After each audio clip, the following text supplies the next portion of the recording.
Është eksimer laser, tjetri, cili po ashtu është në klinikën gjermane dhe përdoret për? Për largimin ose korrigjimin refraktiv. Për largimin e syzeve.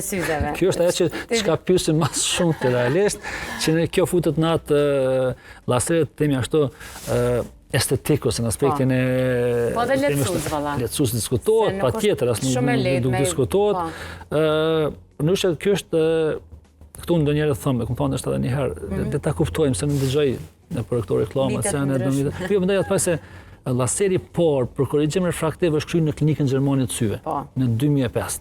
Domethënë, që është ka qenë, domethënë, themi ashtu një mrekulli që kaq herët pas luftës të arrihet një laser i tillë, domethënë, kështu që edhe ky laser, domethënë, kur e dim në atë punën e tenesa është problem që të mbohen syzat, kjo ka qenë diçka një mrekulli realisht, domethënë.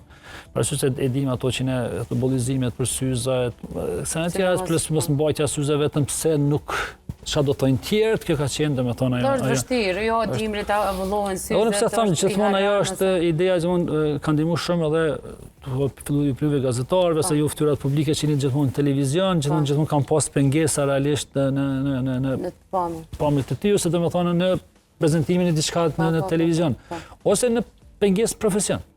Domethënë, që ka filluar që ti pengoj në profesionin e tij.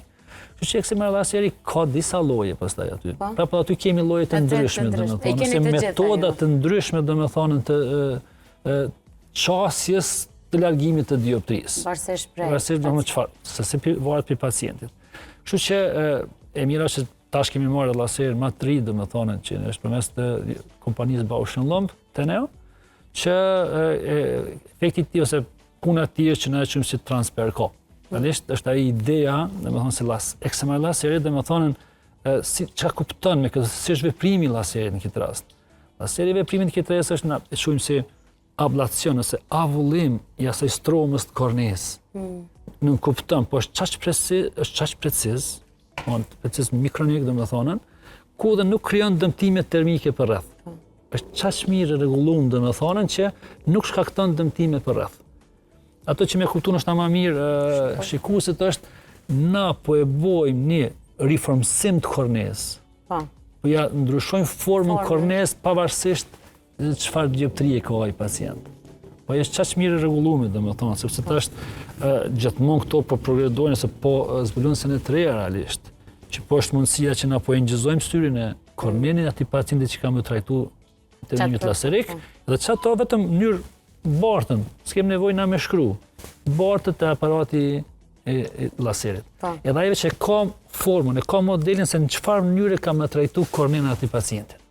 Pavarësisht ku është domethënë ajo çka do na më bë.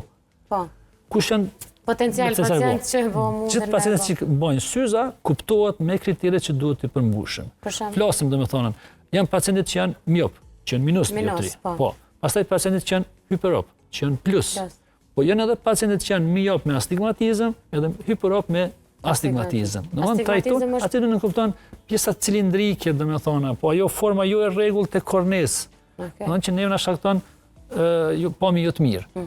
Që korrigjohet edhe ajo me laser.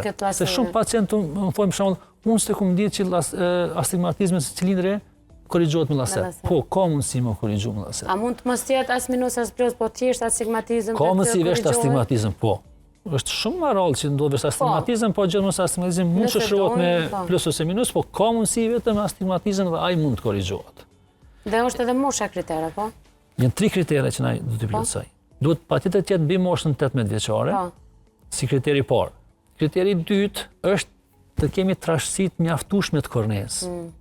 Sepse aty është pastaj varet se lloj laserit për përdorëm, po ekziston ajo mbetjen e çumë si strom reziduale që është kufiri që nuk duhet të kalohet.